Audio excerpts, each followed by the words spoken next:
Hello everyone. आज की class में आप सभी का स्वागत है। आज है 7 फरवरी 2026 और जैसा कि आपको पता है इस क्लास में आपको करंट के साथ साथ यूपीएससी और स्टेट पीसीएस स्टैंडर्ड्स के क्वेश्चन भी कराए जाते हैं जो सीधे आपको एग्जाम हॉल में भी सेम दिख सकते हैं, है ना। और हमारे सोर्स क्या है देखिए ऊपर मेरे source the Hindu Press Information Bureau, All India Radio, Times of India, Indian Express, Down to Earth भी है ना। तो जो भी सोर्स होते हैं वो ऑथेंटिक सोर्स होते हैं मेरे। तो आज की जो हमारी पहली खबर है वो है पवित्र उपवन। चर्चा में क्यों है, ये लीजिए, चर्चा में क्यों है ये आप जानने का प्रयास करिएगा। क्या है ये इंपॉर्टेंट चीज है। पवित्र उपवन प्राकृतिक वनों के वे खंड होते हैं जिन्हें स्थानीय समुदायों द्वारा उनके धार्मिक, सांस्कृतिक, आध्यात्मिक महत्व के कारण संरक्षित किया जाता है। ये लाइन बहुत ही महत्वपूर्ण है। ये उपवन प्राह देवताओं, पूर्वजों की आत्माओं, शमशान घाटों या जल स्रोतों के संबंध रखते हैं। ये देखिए ये उतना महत्वपूर्ण नहीं है, हाँ पढ़ लीजिएगा। देखिए जैसे पहली लाइन है और ये आपका ये वाली लाइन है, इसको मैं महत्व नहीं दे रहा हूं, पर हाँ आपको पढ़ना इसलिए जरूरी है ये लाइन, क्योंकि जब आप चीज़ों को जानेंगे नहीं कि क्यों न्यूज में थी, हमको क्यों पढ़ाया जा रहा है, तब तक एक कॉन्सेप्ट माइंड में नहीं बैठ पाता है। हाँ मैं ये बताने का प्रयास जरूर करूंगा इसमें बहुत ही महत्वपूर्ण चीज कहाँ है जहां से क्वेश्चन बनाता है एग्जामिनर। तो ये देखिए पवित्र उपवन प्राकृतिक वनों के वे खंड होते हैं, एक तो जिन्हें स्थानीय समूह द्वारा, ये तो मैंने आपको बताया ही है, ठीक है। ये लाइन बहुत इंपॉर्टेंट है। विस्तार और वितरण, भारत में 10 लाख से अधिक पवित्र वन और लगभग यहाँ से यहाँ तक पवित्र उपवन विद्यमान है। ये पवित्र ये देखिए ये लाइन बहुत इंपॉर्टेंट है, आप सभी याद रखिएगा, है ना। क्योंकि मैं वही चीज शामिल करता हूँ जो एग्जामिनर अपनी आंखों से बिल्कुल एकदम तरासे हुए है कि मैं पूछ दूंगा, है ना। ये देखिए मैंने हाईलाइट भी कर रखा है इस लाइन को। क्वेश्चन यहीं से बनाएगा, यूपीएससी और स्टेट पीसीएस क्वेश्चन यहाँ से बनाएगा। ये बहुत इंपॉर्टेंट है, इसको याद रखिएगा अच्छे से। अन्य स्थानों पर स्थित वन आधारित भवनों से भिन्न पवित्र उपवन प्राह हिमालय की तलहटी में अल्पाइन घास के मैदानों के रूप में भी पाए जाते हैं। फिर देखिए मैंने फिर हाईलाइट कर दिया,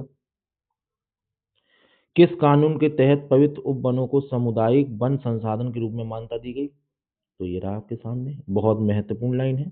अब देखिए करंट अफेयर आपने पढ़ा, करंट की न्यूज में था पवित्र उपवन। हमारे लिए यह जानना आवश्यक था होते क्या है, ये जान लिया। एग्जामिनर यहाँ से क्वेश्चन नहीं पूछता। अब एग्जामिनर कहाँ से पूछेगा मैंने आपको बता रखा है।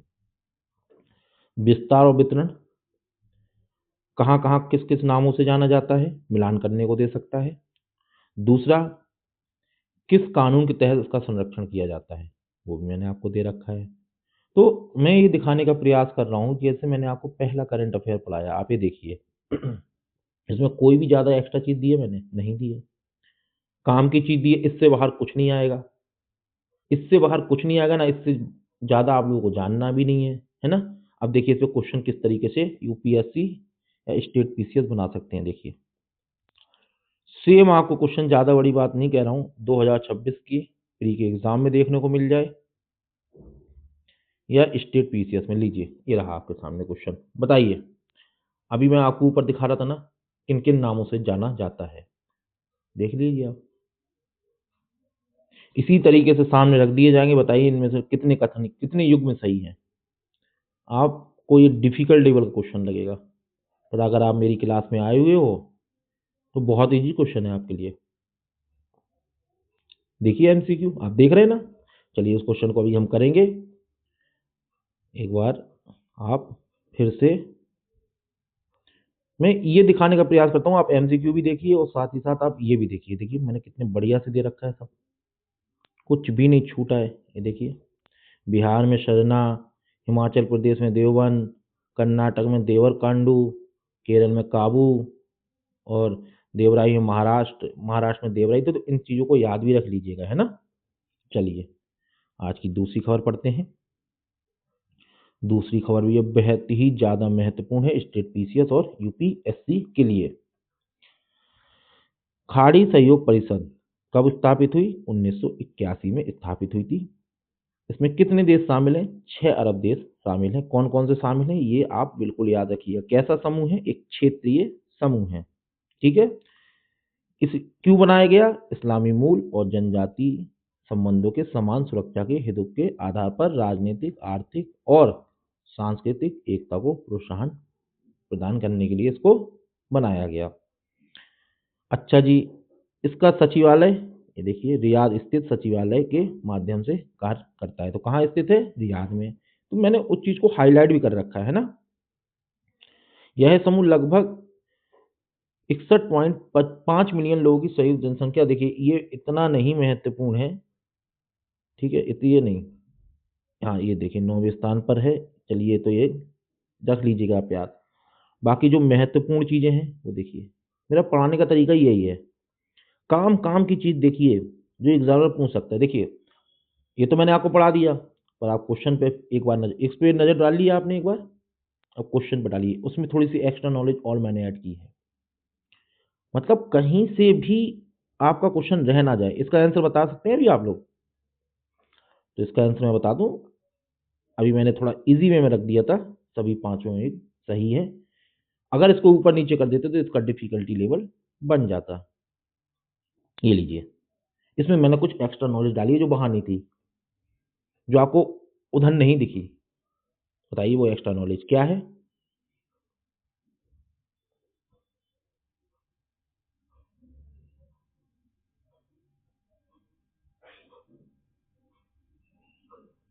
आप सोच रहे होंगे ये लाइन तो सर ने वहां रखी ही नहीं है, तो यहां रख दी ना। तो कोई भी चीज आप देखिए मेरे करंट अफेयर में रह नहीं जाएगी। ऐसे ही शानदार शानदार एमसीक्यू मिलेंगे जिस तरीके से यूपीएससी या स्टेट पीसीएस पूछते हैं। तो आप इस क्लास में आइए, करंट अफेयर तो मजबूत होगा ही होगा आपका, साथ ही साथ आपका बेसिक भी बहुत इंपॉर्टेंट, जो भी बेसिक है मैं इसमें कवर कर देता हूँ, साथ ही करंट भी आपका बहुत अच्छे से कवर होता है एमसीक्यू के माध्यम से। तीसरी खबर है, हाल ही में क्या हुआ कि ये रखिएगा, उड़ीसा में कौन सा समुदाय है? झोड़िया समुदाय अनुसूचित जनजाति है की सूची में सम्मिलित करने का सौरा भाषा को 8वीं अनुसूची में शामिल करने की मांग चर्चा में आई। केंद्र सरकार ने लोकसभा को सूचित किया। भारत के महापंजीयक कार्यालय ने इस मांग का समर्थन नहीं किया और इसे पुनः राज्य सरकार को प्रेषित किया है। यहाँ से भी एमसीक्यू बनेगा। अब कैसा बनेगा ये भी आपको दिखाऊंगा। पहले तो आप देखिए, झोड़िया समुदाय के किस राज्य से संबंधित है? उड़ीसा से, ये याद रखिएगा, ये रहा, ठीक है। पूर्व में इन्हें क्या कहा जाता था? परोजा जनजाति के पर्याय के रूप में मानता थी। हालांकि 1957 तक इन्हें अनुसूचित जनजाति के लाभ प्राप्त होते थे, ठीक है। ये चीज तो आप याद रखिएगा, इसमें इतना इंपॉर्टेंट नहीं है। अभी मैं एमसीक्यू कराऊंगा ना तब आपको और अच्छे से क्लियर। देखिए इसमें कोई कॉन्सेप्ट तो है नहीं कि मैं आपको बहुत अच्छे से समझाऊं। कुछ कॉन्सेप्ट आए पॉलिटी का या इकोनॉमी का, उसमें मैं समझा सकता हूँ। इसमें मैं आपको ये बता सकता हूँ कि कौन कौन सी लाइनें महत्वपूर्ण हैं इस करंट अफेयर की, और एमसीक्यू करा दूंगा। क्योंकि कुछ फैक्ट होते हैं जिन्हें हमें याद रखना ही होता है, कॉन्सेप्ट नहीं होता उसमें, है ना। ये लीजिए, हाँ ये बता सकता हूँ कि भाई 8वीं अनुसूची क्या होती है, 8वीं अनुसूची में कितनी भाषाएं शामिल हैं, उनके मानक क्या होते हैं, है ना। इस तरीके से ये तो बेसिक है आपका एनसीईआरटी का, उसको भी मैं शामिल करूंगा जब अगले करंट में जरूर आता है, चीजें आती रहती हैं। सोहरा भाषा सोहरा जनजाति द्वारा बोली जाती है। यह किस भाषा परिवार से संबंधित है? देखिए अगर इस तरीके से स्टेट पीसीएस ने पहुंच दिया ना कि हाल ही के समाचारों में रही सोहरा भाषा किस एक भाषा परिवार से संबंध रखती है, भाई मैं बता रहा हूँ बहुत डिफिकल्ट क्वेश्चन हो चुका है। जिसने नहीं पढ़ा ना, मैं बता रहा हूँ इतने बच्चे इस क्वेश्चन को गलत कर देंगे 95%। बाकी आप मेरे क्लास में हो तो आपसे तो गलती होनी नहीं चाहिए, क्योंकि मैं रखता हूँ हर चीज को शामिल यहाँ पर, है ना। इसकी अपनी एक विशिष्ट लिपि है, सोरंग सोपिंग कहा जाता है। ठीक है, अब हाल ही के समाचारों पत्रों में रहा सोरंग सोपेंग क्या है, तो आपको पता होना चाहिए एक प्रकार की लिपि है।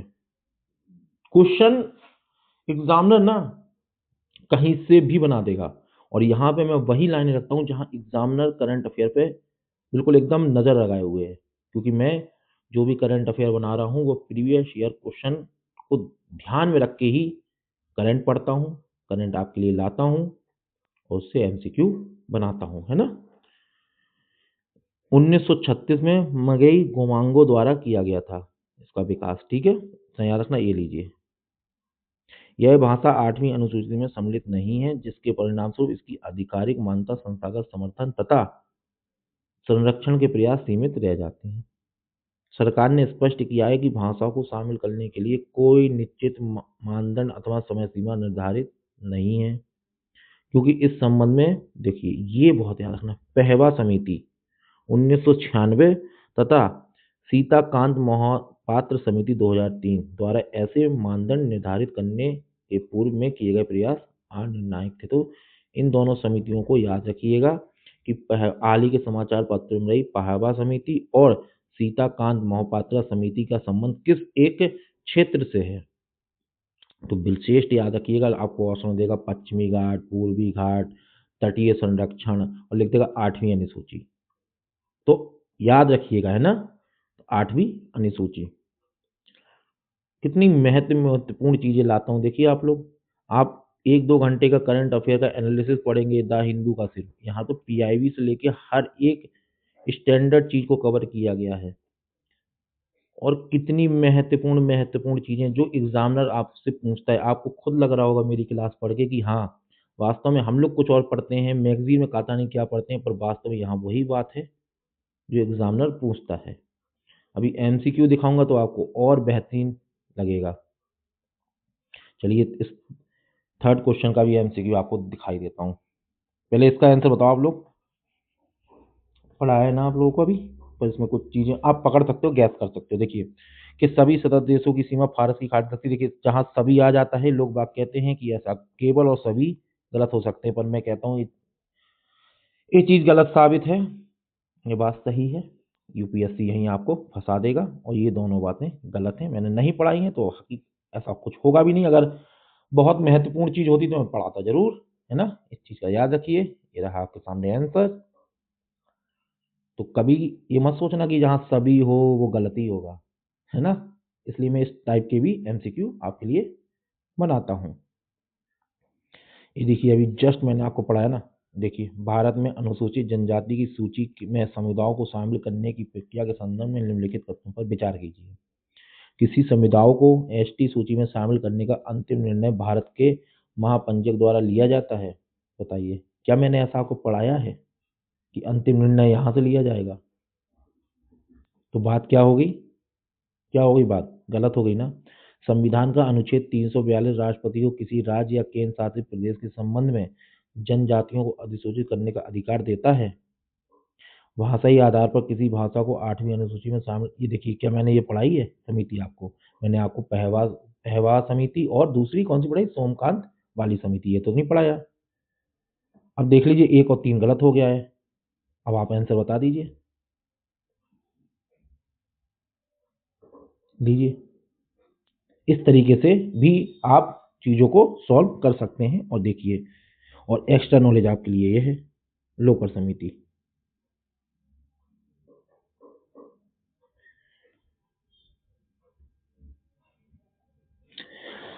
8वीं अनुसूची के लिए कौन सी समितियां थी? पहवा और सोमका, और ये जनजातियों की पहचान के लिए थी लोकुर समिति। तो आप 3 समितियां आपको इसमें मिल गई, और आप जानते हैं कि स्टेट पीसीएस और यूपीएससी समितियों से कॉपी क्वेश्चन पूछते हैं, कभी मिलान के लिए ही दे दें। अब देखिए, इंडियन एक्सप्रेस, पीआईबी, दोनों को अगर मिक्स करते हैं ना तो ये दोनों समितियां आपको मिलेंगी। अब कोई अगर सिर्फ पीआईबी पे ही चर्चा कर देगा तो आपकी ये समिति यहाँ से रह जाएगी। तो इस तरीके से क्या है, मैं हर एक स्रोत देखता हूँ कहाँ से कौन सी चीजें महत्वपूर्ण है, फिर उन्हें लिंक करता हूँ, फिर यही एग्जामिनर करते हैं।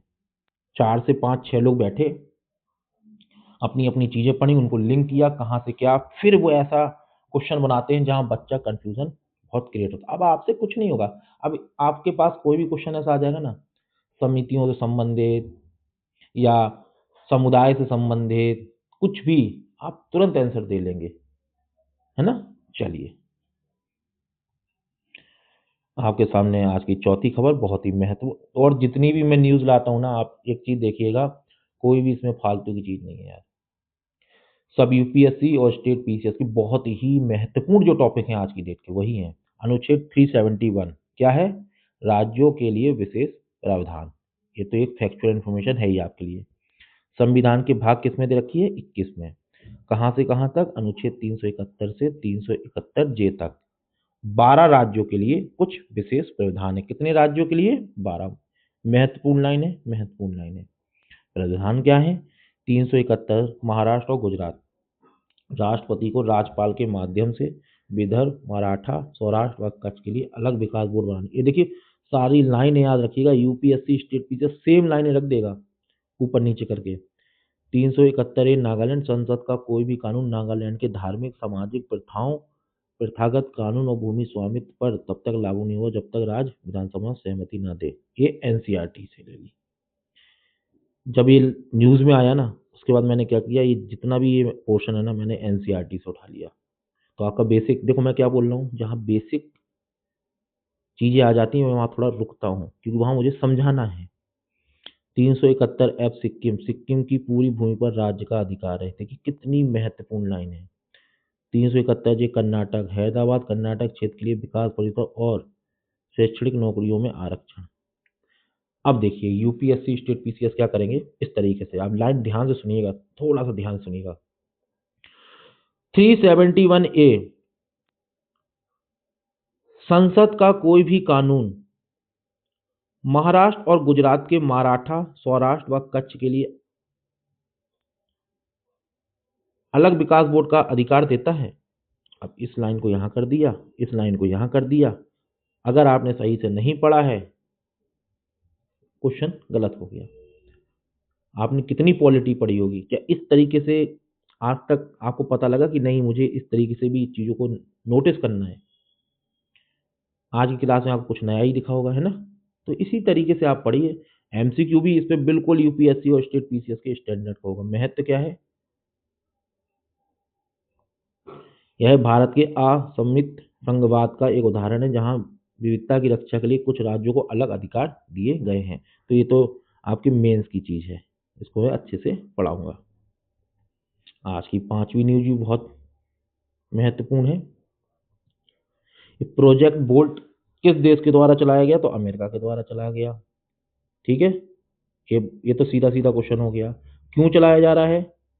रेयर अर्थ एलिमेंट, कल मैंने आपको पढ़ाया था ना, रेयर अर्थ एलिमेंट कितने होते हैं, याद रखा करिए।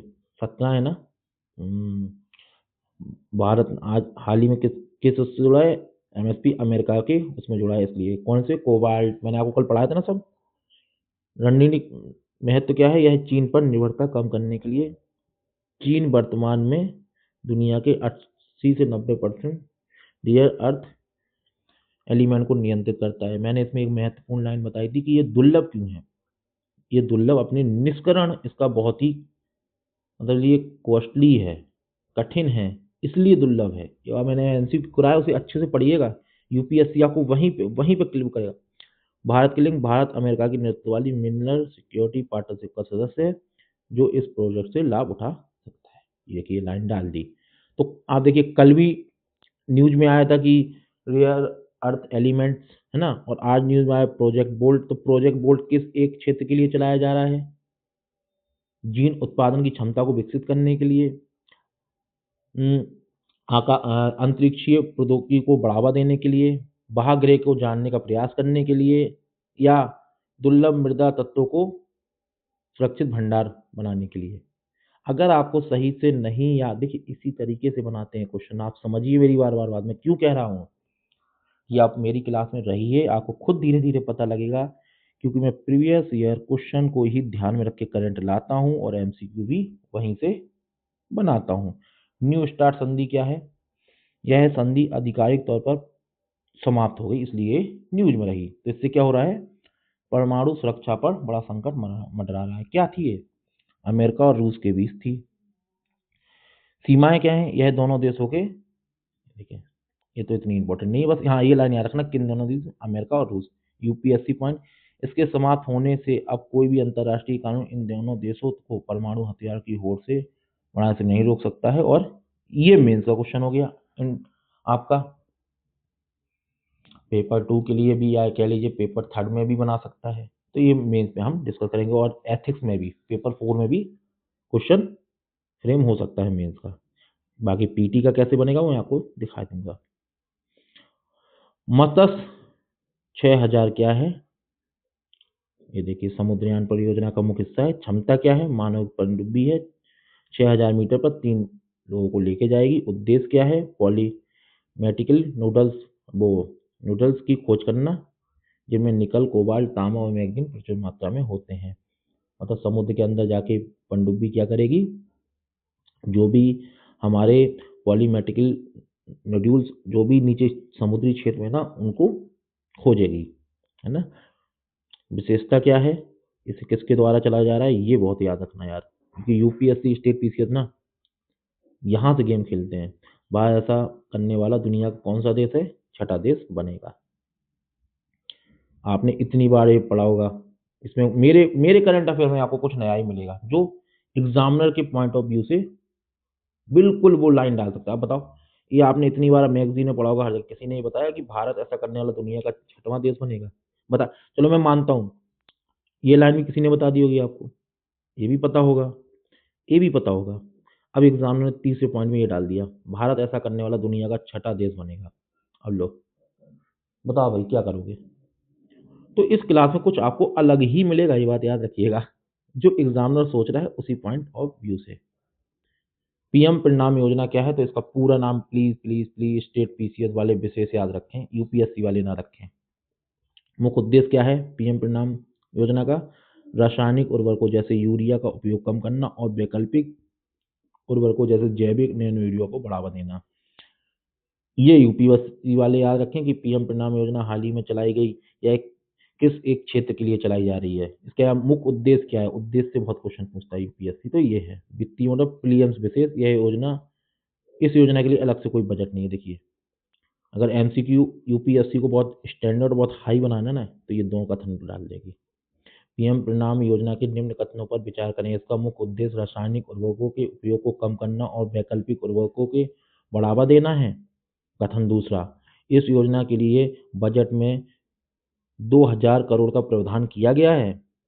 लीजिए गए ना, करंट अफेयर पढ़ा था पर यार सही नहीं हो रहा। यूपीएससी स्टेट पीसीएस ऐसे ही गेम खेलते हैं, ठीक है, ये लाइनें याद रखना। मैंने आपको फर्स्ट क्वेश्चन करा ही दिया है, सेकंड भी करा दिया है ना, थर्ड भी करा दिया है। अब चलते हैं अपने फोर्थ क्वेश्चन पर। ये लीजिए, अभी मैंने आपको पढ़ा है भारतीय संविधान के अनुच्छेद 371 ए से 371 जे के कितने राज्य हैं विशेष। पहले तो चलो थोड़ा सा रिवीजन कर लें, पहले ऊपर ऊपर कितने किस भाग में दिया गया है, भाग 12 में, वो भाग 21 में, है ना। कितने राज्य शामिल हैं? 12 राज्य शामिल हैं, ठीक है। ये बिल्कुल फैक्ट याद ही रखना, भूलना नहीं, ठीक है। चलिए, अनुच्छेद 371 ए के तहत संसद नागालैंड के सामाजिक धारती को करने नहीं सकती जब तक कि वहां की विधानसभा प्रस्ताव पारित ना करे। बताइए, अनुच्छेद 371 ए में सिक्किम को विशेष दर्जा देता है, जिसमें विधानसभा की न्यूनतम सदस्य संख्या, देखो ये थोड़ी सी अलग चीज जुड़ी है, मैं जोड़ता हूँ, 30 निर्धारित की गई है, आप पॉलिटी में पढ़े होंगे तब भी। 371 जे के तहत राज्यपाल के पास कर्नाटक है ना, हाँ ये बाकी मैंने आपको सब पढ़ाया हुआ है। अभी तो ये क्वेश्चन आपको बहुत इजी लग रहा होगा, अरे कितना इजी एमसीक्यू है, एग्जाम हॉल में आ जाएगा ना, ऊपर नीचे करके लाइनें दे देगा ना, सही बता रहा हूँ, अच्छे अच्छे लोग कर नहीं पाएंगे। इसलिए इनकी एक बार आप लोग ऐसे प्रैक्टिस करिएगा, मैं बता रहा हूँ कैसे प्रैक्टिस करना है। इस लाइन को यहाँ रखना, इस वाली लाइन को यहाँ रखना, ठीक है, और ऊपर से और देख लेना, इस लाइन को ऐसे इस तरीके से क्रॉस क्रॉस करके पढ़ना, क्योंकि यूपीएससी कहीं से भी देखो मैं बता रहा हूँ डिफिकल्ट बना सकता है। अगर आप क्रॉस करके पढ़ेंगे तो आपको भी जल्दी याद होगा और एग्जामिनर आपसे गलत नहीं करा पाएगा। और एक क्वेश्चन मैं कह रहा हूँ, मैं अपनी क्लास में क्यों कहता हूँ 100% जो एमसीक्यू बना रहा हूँ, ऐसा आपको सेम एग्जाम में दिखेगा। बस हाँ, ये हो सकता है लैंग्वेज थोड़ी सी चेंज हो, लाइनें थोड़ी ऊपर नीचे हों, क्योंकि जो मैं एमसीक्यू बनाता हूँ वो ओल्ड ईयर क्वेश्चन पेपर को देख के ही बना रहा हूँ। प्रोजेक्ट बोल्ट बताइए क्या है? यह मुख्य रूप से अमेरिका द्वारा लिथियम कोबाल्ट जैसे क्रिटिकल मिनरल्स की आपूर्ति श्रृंखला को चीन के प्रभाव से मुक्त करने हेतु शुरू किया गया। बताओ क्या है बात, जल्दी बताओ। दूसरा, भारत मिनरल सिक्योरिटी, बिल्कुल इस तरीके से ही सेम क्वेश्चन बना के दे देगा आपको यूपीएससी और स्टेट पीसीएस। नहीं पता तो आप बहुत महत्वपूर्ण, आप देख लीजिएगा मेरा एक भी एमसीक्यू आप ऐसा कहते हैं कि नहीं ये तो महत्वपूर्ण नहीं है, तो हल्का एमसीक्यू है। सारे एमसीक्यू यूपीएससी और स्टेट पीसीएस स्टैंडर्ड के ही हैं जो सीधे एग्जाम में मिलेंगे। ये लिखिए न्यू स्टार्ट संधि, बताइए क्या सही है?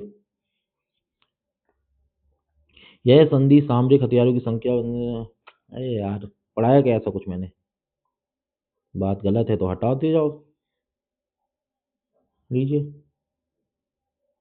No no no, 2 minute 2 minute, जल्दबाजी करना, देखो कल भी मैंने कहा था, आज भी मैंने वही काम, आप नोटिस करो मैंने सही किया कि गलत। चलो सब लोग बताओ, जल्दी बताओ, मुझे करना है, मैं जानना चाहता हूँ, क्योंकि आप लोग बहुत जल्दी में मेरे साथ जाओगे ना, क्योंकि देखो मेरे को तो प्रैक्टिस है, मुझे आपको प्रैक्टिस कराना है। मैंने कल आपसे कहा था मैं एक जानबूझ के ऐसी चीजें करूंगा जो आप भी एग्जाम में करते हैं, मैंने वो की है। अब बताओ क्या किया है मैंने? बहुत इजी क्वेश्चन है पर मैंने किया है। देखिए बताता हूँ, मैंने जल्दबाजी में इसलिए किया कि आप लोग उस चीज को नोटिस कर रहे हो कि नहीं। आप देखो इसमें आपको क्या नोटिस करना है, ये लाइन नोटिस करनी थी, है ना? पर मैंने शुरुआत यहाँ से की और मैंने तुरंत ही आप लोगों के सामने देखो, क्योंकि यूपीएससी भी करता है, सब में एक एक दे रखा है, तो आप भी सोचेंगे अरे हाँ यार ऐसा तो कुछ पढ़ा था, एक को काटते हैं यही आंसर होगा। नहीं, ये गलती मत करना मत करना मत करना। आप सारे कथन पढ़ना, फिर उनको थोड़ा सा ऑब्जर्व करना, फिर करना। आपने अगर तीसरा पकड़ लिया तो 2 ऑप्शन आपके जाते हैं यहाँ से। अब आपके पास 1 और 2 बचता है। चलो ये, चलो मैं मानता हूँ, चलो नहीं पता, दूसरा पढ़ो। इस संधि के समाप्त होने के बाद वर्तमान में अमेरिका और रूस के बीच कोई भी सक्रिय परमाणु हथियार नियंत्रण शेष नहीं है। देखो ये लाइन मैंने आपको बहुत अच्छे से पढ़ाई है कि नहीं पढ़ाई? आप बताओ, पढ़ाई है ना? अब 2 कहाँ पर है, लीजिए आंसर। तो इस तरीके से भी एमसीक्यू करना है। मैंने वो फर्स्ट वाला क्यों जल्दीबाजी में, क्योंकि लोग बाग यही करते हैं। इस चीज का भी मैं देखो कल की क्लास में भी आपको अनुभव दिखाया था, अभी भी दिखाया हूँ कि फर्स्ट देखा अरे यार तीनों में दे रखा है, जल्दी से हाँ चलो ठीक है यही हो सकता है, बढ़ गए आगे। आपने पढ़ने का प्रयास किया। तो ये मैं इसलिए आपको करके दिखा रहा हूँ कि हर चीज का अनुभव लीजिए। मैं हर क्लास में कोई सा भी एमसीक्यू ऐसा कर सकता हूँ, है ना? कि अनुभव दिलाना ही मेरा कार्य है, जिससे आप से एग्जाम हॉल में गलती ना हो। ये क्या है, इसके विषय में मैंने पढ़ाया है और आप बताओ। देखो पहली बात तो मैंने आपको बताया है कि ये बात बिल्कुल गलत है। वहां मैंने आपको बताया है कि इसके द्वारा विकसित क्या है, सब बताया कि नहीं बताया? नीचे आपको व्याख्या भी मैंने सही से दे दी। बिल्कुल बात है, सही है। ये सफल होने पर भारत अमेरिका रूस फ्रांस जापान और चीन के बाद ऐसा करने वाला, देखो ये ये लाइन मैंने अलग से जोड़ी थी और बात भी सही है। और व्याख्या आपकी नीचे मैंने दे ही दी है। चलो, नाम योजना के उद्देश्यों के बताइए।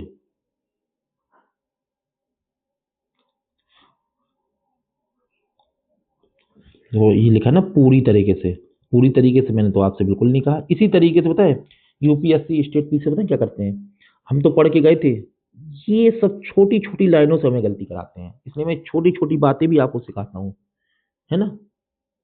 इस क्लास में ये नहीं कि आपको सिर्फ एमसीक्यू करा दिया, मैं क्वेश्चन ले आया, टिक लगाया, व्याख्या दी और तुरंत चला गया। नहीं, थोड़ा समय लग जाए, पर आपको कहाँ आप गलती कर सकते हैं वह बताना मेरा फर्ज है। जैसे मैंने आपको पिछले एमसीक्यू में बताया कि जल्दबाजी करोगे, फर्स्ट को देखा काटा, आगे आंसर दिया, चल दिए, नहीं, फिर मैंने क्या कहा, स्टॉप। इस तरीके के एमसीक्यू में आप सभी कथन पढ़िए, फिर उनका एनालिसिस कीजिए अपने मन में, फिर आंसर दीजिए। वो ट्रैप है यूपीएससी का, आप फंसना नहीं।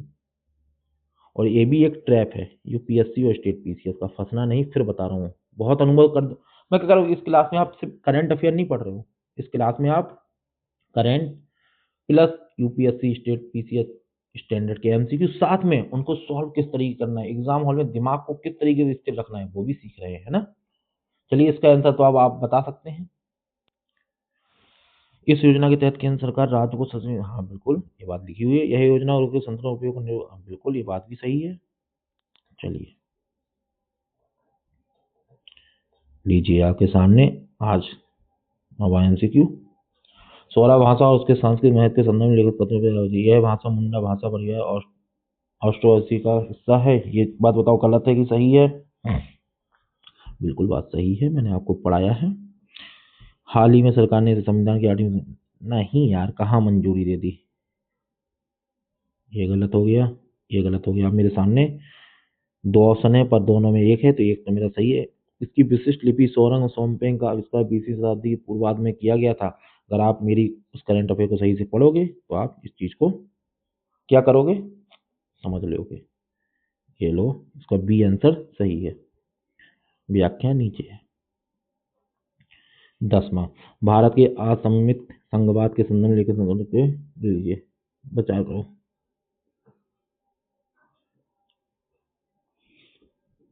यार ये कहाँ से, ये मैंने कुछ बताया और इसका तो पता होना चाहिए, सबको पता होना चाहिए अगर आप पॉलिटी पढ़ते हो। तो ये गलत हो गया, ये भी गलत हो गया। मेरे सामने बचे हैं एक, तो कुछ राज्यों के लिए वैसे, हाँ बिल्कुल सही बात है। सिक्किम को देता है ना भूमि अधिकार, देता है कि नहीं देता है।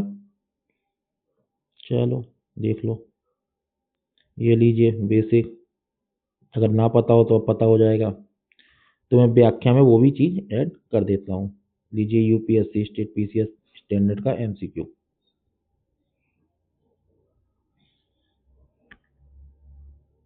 इसका बी आंसर सही है। देखो जहां पे फैक्चुअल इन्फॉर्मेशन है वहां मैं कुछ बोल भी नहीं सकता, वहां मुझे सीधा आपको आंसर ही बताना होगा। पर जहां आप देखो, जहां जहां थोड़ा सा कॉन्सेप्ट है, जैसे ये फैक्चुअल था, इसमें मैं ज्यादा नॉलेज नहीं दे सकता था। ये भी फैक्चुअल था, नहीं बता सकता था ज्यादा, इसलिए जल्दी लिख रहा हूँ। ये भी फैक्चुअल था, नहीं बोल सकता था। और हाँ ये भी फैक्चुअल था, है ना। और आप देखो, ये जैसे ट्रैप में फंसाने वाला था, तो मैं थोड़ा रुक के आपको समझाया इसमें, है ना। ये देखो, है ना, इस तरीके से जो क्वेश्चन मैं कहूंगा ना, जो ट्रैप में आपको फंसा सकते हैं, उस पर थोड़ा रुक के समझाऊंगा। जो फैक्ट है तो फैक्ट है वो तो आपको याद करना पड़ेगा, और यहाँ एमसीक्यू की प्रैक्टिस कर लोगे तो आपको एग्जाम में नहीं छूटेगा। तो आज की क्लास आपको कैसी लगी एक कमेंट बॉक्स में आप बताइएगा, और लाइक करिए, शेयर करिए, अधिक से अधिक लोगों तक इसको पहुंचाइए जिससे वो इस क्लास का लाभ उठा सकें। चलिए धन्यवाद, आज की क्लास यहीं ओवर होती है।